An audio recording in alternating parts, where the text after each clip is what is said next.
pack up your daughter and go to your mother's. My ex and her kids will stay with me for a while. She's having a hard time," my husband shouted and carrying my suitcase, unaware that my brother and his friend were already behind him. I started to notice it gradually, like a barely perceptible change in Ethan's tone of voice, like a shadow passing over his face when I asked questions. At first, I attributed it to fatigue, to stress from work.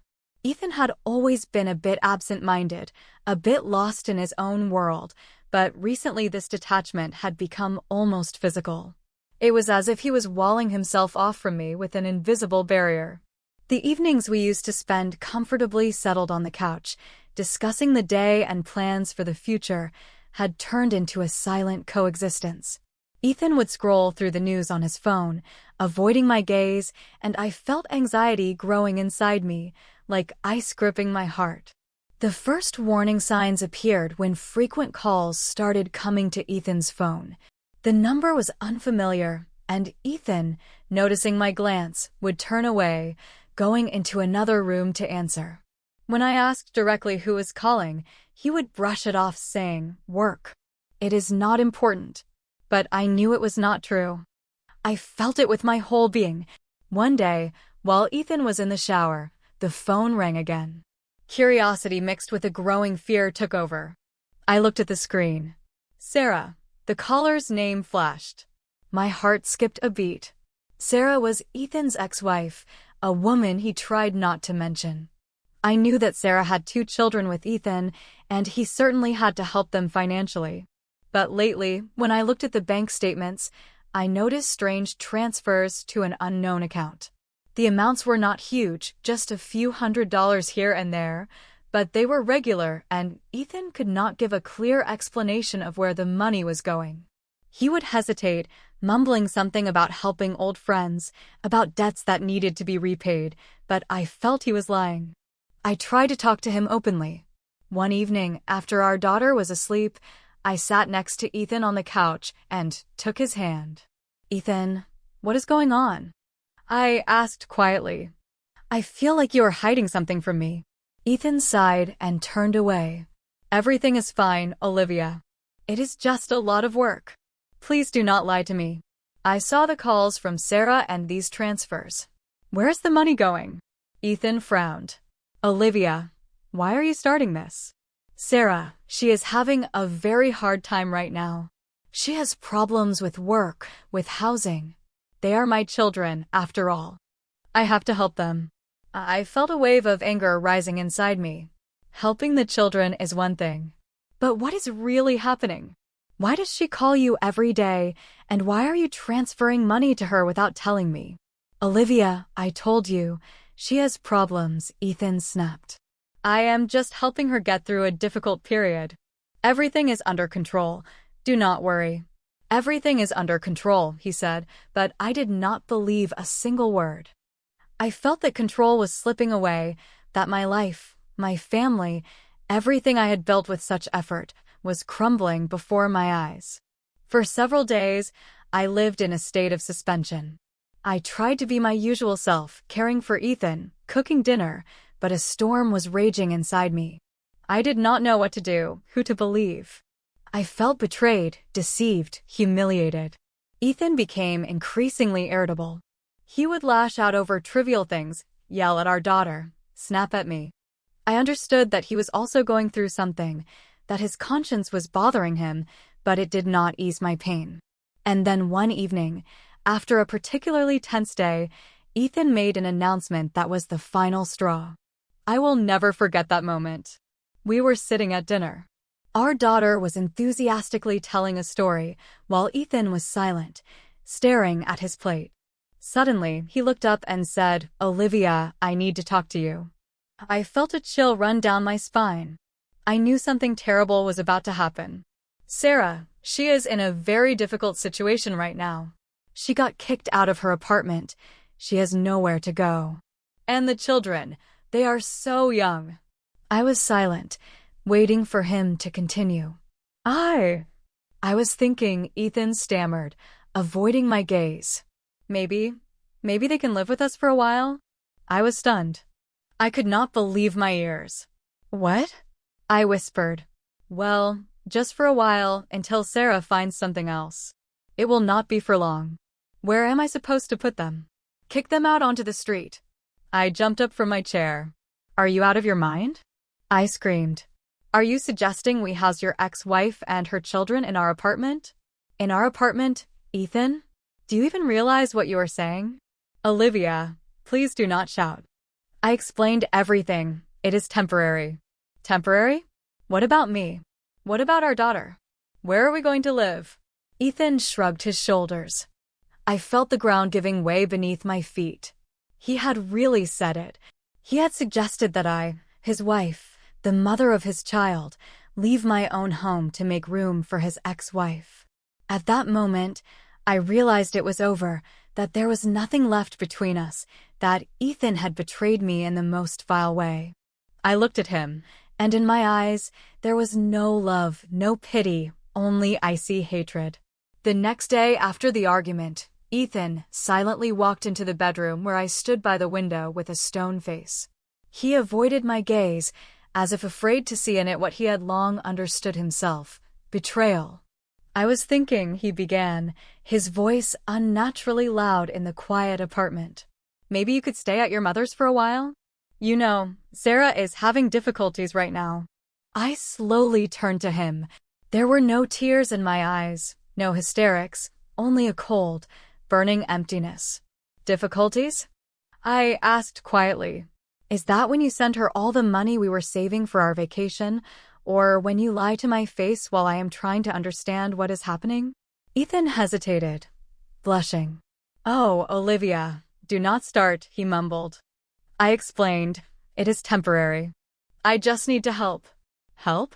You want to put her and her children here, in our apartment. I raised my voice, and for the first time, angry notes appeared in it. In the apartment that my mother bought so we could have our own place? Are you serious? Ethan, as if not hearing my words, went to the closet and started throwing things out of it onto the bed. Do not shout, he snapped. It is hard enough for me right now. Get packing, Olivia. I was taken aback. I could not believe my ears. What are you doing? I whispered, watching as my dresses, blouses, everything that was a part of my life, lay in a mess on the bed. Packing your things. Ethan spoke as if it were the most natural thing in the world. Pack up your daughter and go to your mother's. My ex and her kids will live with us for a while. These words sounded like a sentence. I felt the world around me collapsing. Everything I had believed in, everything I had considered unshakable, was turning to dust. You are kicking me out? I barely managed to get the words out. Ethan did not answer. He continued to methodically empty the closet, as if getting rid of something unnecessary, something that had outlived its use. I stood paralyzed, unable to move. A single thought pounded in my head. How could he? Suddenly, the apartment door swung open, and two people appeared on the threshold. One of them was Anthony, my brother, a tall, broad-shouldered man with a strong-willed face. Behind him stood another man, a stranger to me, but with a businesslike demeanor and a folder in his hands. Ethan, stopping what he was doing, turned around. A look of confusion, quickly replaced by irritation, crossed his face. Anthony, what are you doing here, and who did you bring with you? He asked rudely. Anthony, ignoring his tone, calmly walked into the apartment. This is my colleague, a lawyer. We came about the current situation. Ethan frowned. What situation? Everything is fine with us. No, Ethan. Things are very much not fine with you, Anthony countered. His voice was firm and confident. He came to me, put his arm around my shoulders, and looked Ethan straight in the eye. You are making a big mistake. Feeling my brother's support, I perked up a little. I straightened up and looked at Ethan defiantly. Anthony nodded to his colleague, who stepped forward, handing Ethan a folded sheet of paper. Here you go, the lawyer said, his voice even and dispassionate. This is a notice of divorce, a lawsuit for child support for your minor child, and a demand for eviction from this apartment.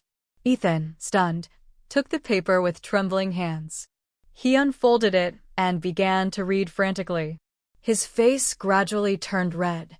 "What does this mean?" he roared, looking up at me. "You filed for divorce?" I remained silent, but my gaze spoke for itself. "Yes, Ethan," Anthony answered. "Olivia no longer intends to tolerate your betrayal and lies. And by the way," he paused, "this apartment belongs to Olivia. It was bought with her mother's money. So you have no right to be here." Ethan turned pale. He glanced at the paper again, as if trying to find a refutation of Anthony's words. "I will not allow this," he yelled. "I will not let you." "You will," Anthony replied calmly. "You have no choice. We have all the necessary documents confirming Olivia's ownership of this apartment. And if you do not leave voluntarily, we will go to court." This is some kind of mistake," he mumbled, crumpling the divorce notice in his hands. "Olivia, we are a family."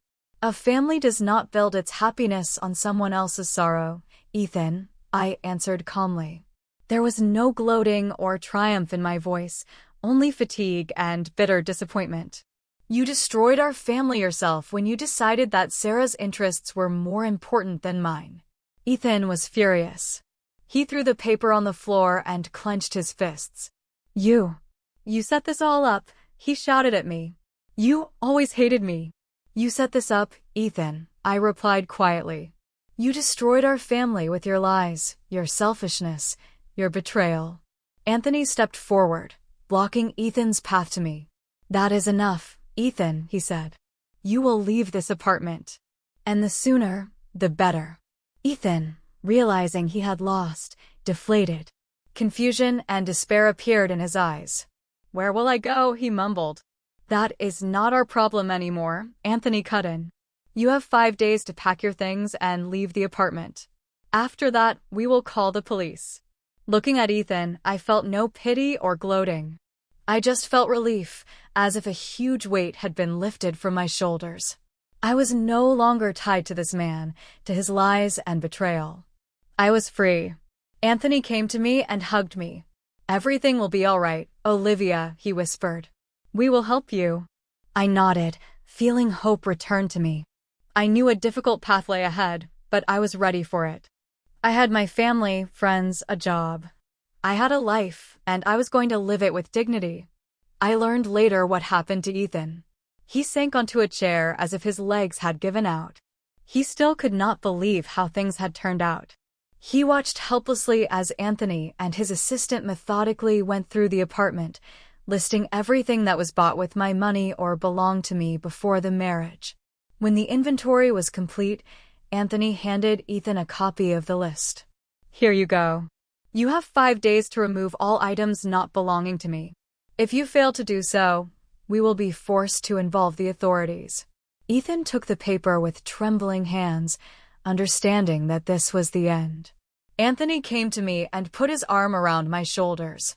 "Let's go, Olivia. You need to rest. Mom is waiting for us."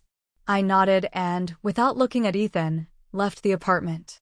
Anthony followed me, leaving Ethan alone in the deserted, cold apartment, full of memories and regrets.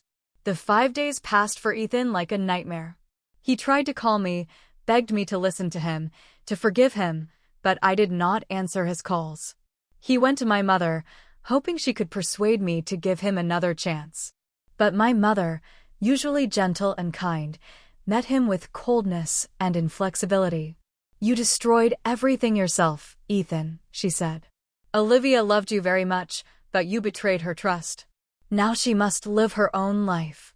Ethan tried to contact Sarah, hoping to find support and comfort from her. But Sarah was busy with her own problems. She complained about the lack of money, about her unruly children, about having nowhere to live. Ethan realized that she saw him only as a source of income, not as a person in need of help. On the appointed day, Ethan left the apartment, leaving the keys on the table. He left without looking back, not knowing where to go or what to do next. I returned to my apartment a week later. I looked tired, but my eyes shone with hope. The apartment was clean and empty, like a canvas ready for new colors and new stories. Anthony helped me move my things from my mother's apartment. "Thank you, Anthony," I said, hugging my brother. I do not know what I would have done without you. You are strong, Olivia, Anthony replied. You would have managed without me. But I will always be there to support you. I looked out the window. The sun was shining. Birds were chirping cheerfully. I took a deep breath and felt a new life beginning in my heart. A life without betrayal and deceit, a life full of hope and possibilities. Sarah was left with nothing. Ethan, having lost his apartment and being forced to spend money on rent, could no longer provide her with financial support. She tried to manipulate him, to play on his pity, but Ethan was adamant. He realized that Sarah was using him and was no longer going to be her puppet. She had to return to her mother's cramped and uncomfortable apartment where she grew up. She realized that her selfish plans and manipulations had not brought her happiness. She had lost everything she had and was left alone with 2 children and a pile of unresolved problems. Several months passed. I got a new job, made new friends. I started smiling and enjoying life again. One day, I accidentally met Ethan on the street. He looked older and thinner, and was wearing old, worn-out clothes. Olivia, he mumbled when he saw me. I wanted to apologize. I understand I made a big mistake. I lost you, I lost everything. I looked at him with sympathy. I forgive you, Ethan, I said. But we cannot be together. Each of us must go our own way. Ethan nodded and lowered his head. He understood that I was right. He had destroyed our happiness himself, and now he would have to live with it.